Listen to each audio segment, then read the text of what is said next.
The 2025 Lifetime Achievement Award winner is the Honorable Kenneth Gale.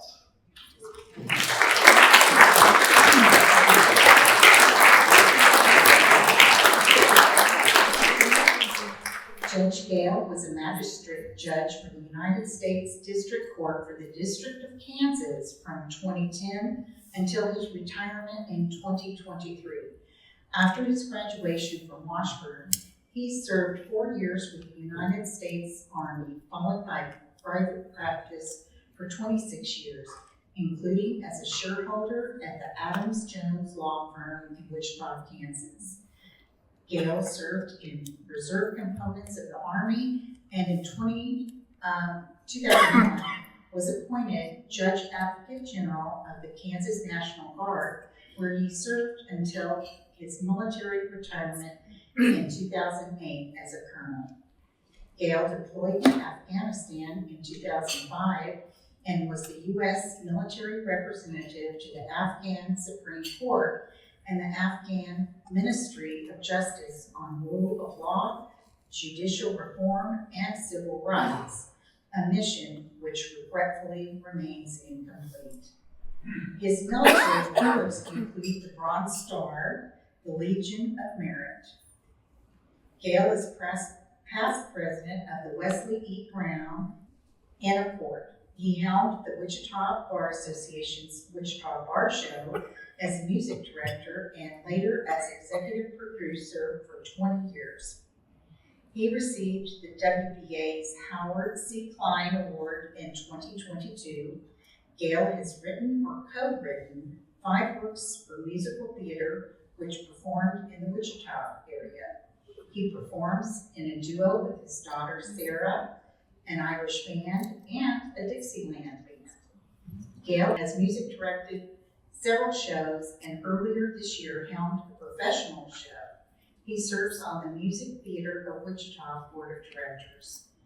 Accepting from the Washburn University School of Law, please join me in welcoming and congratulating the Honorable Kenneth Gale.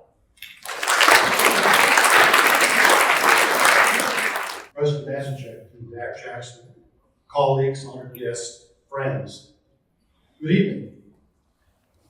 Sitting here watching the proceedings and looking at the program, I had 2 really jolting realizations. One is that I am, by some measure, the earliest law graduate on the menu. The second is that I just realized that my friends Bill and Chad Townsley did not come here to see me.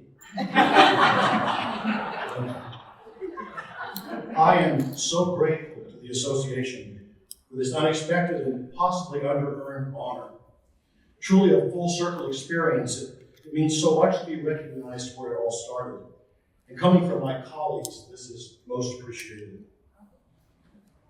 I hate name droppers.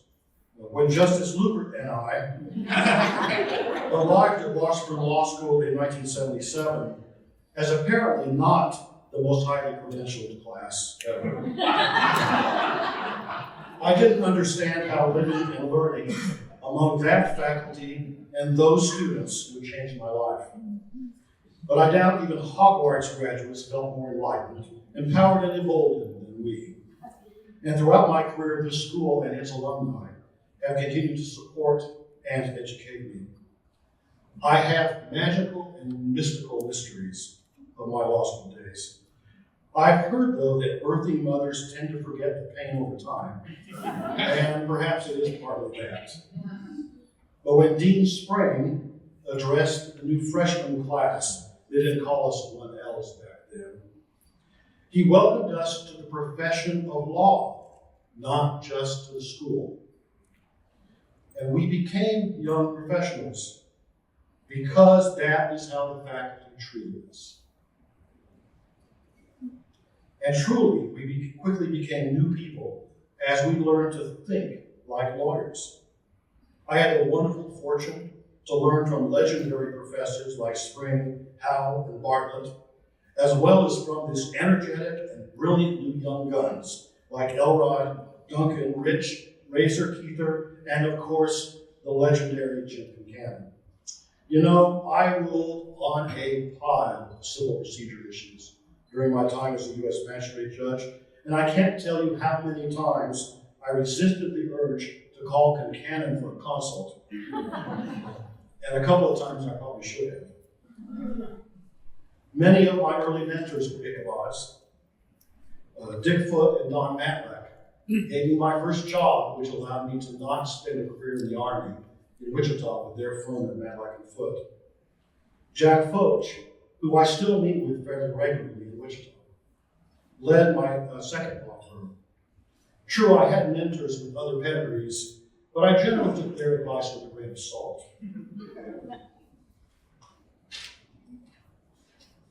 My time at the U.S. District Court in Wichita was a golden age because the district judges and magistrate judges, Judge Martin, who's here, Judge Melgren, who's here, I appreciate that. My friend Judge Berzer is here, I watched him.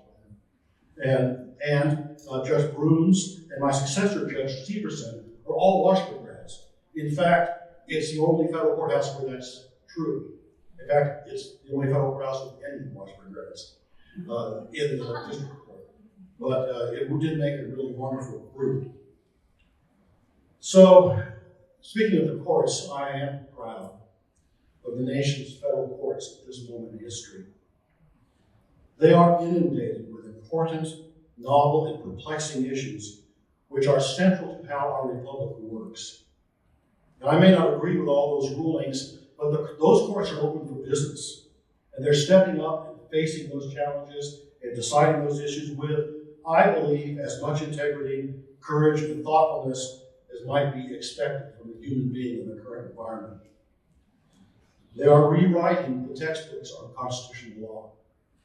Stay tuned. The profession of law is always changing.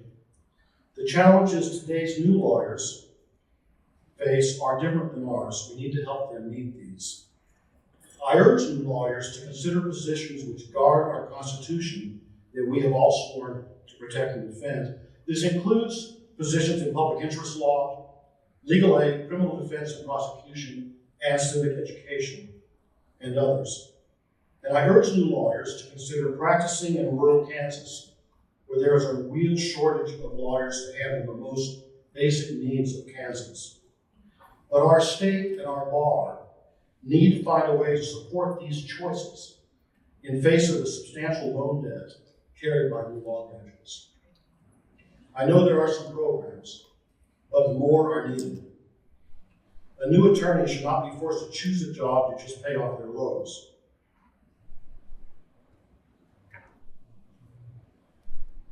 And we must support those critical legal institutions which rely on charitable or public funds.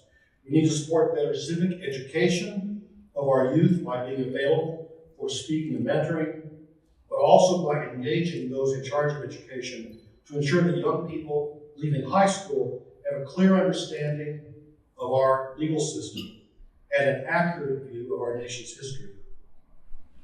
And the profession should continue to encourage and support the personal lives and the mental health of lawyers trying to integrate this challenging legal profession into lives they love and treasure. My greatest honor as a lawyer was representing any client.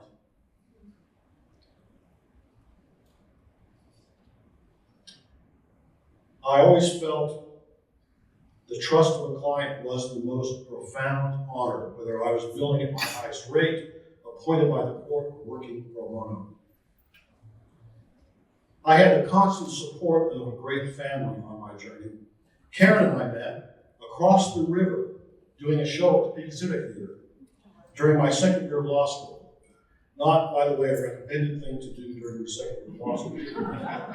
She has been so supportive that I'm pretty sure she has more lawyer friends than I. She is a lifetime honorary member of the Kansas Bar Association. She and my wonderful children, Michael and Sarah, who are both here tonight,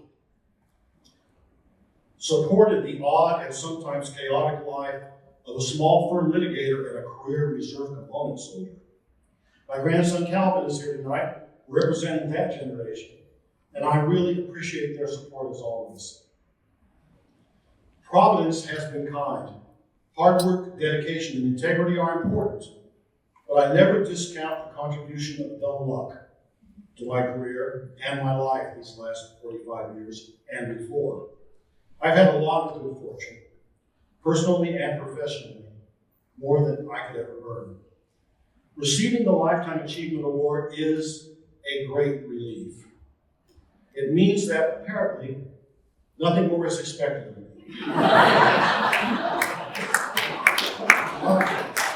I am still active with the Wichita Bar, and I wish to contribute to the legal profession as I can, but my life in retirement is largely dedicated to family, travel, and my first love, music. Retirement is good, I recommend it, even though Karen spent the first few months looking for more things for me to do outside of the house. One of my hobbies is writing musicals. I wrote a song for an older character who was looking back on her life based on something my grandfather said to me. I don't know what tomorrow holds, stormy night or sunny day, but whatever comes, I have to say, it's all been wonderful. And so it has. Thank you for making this song.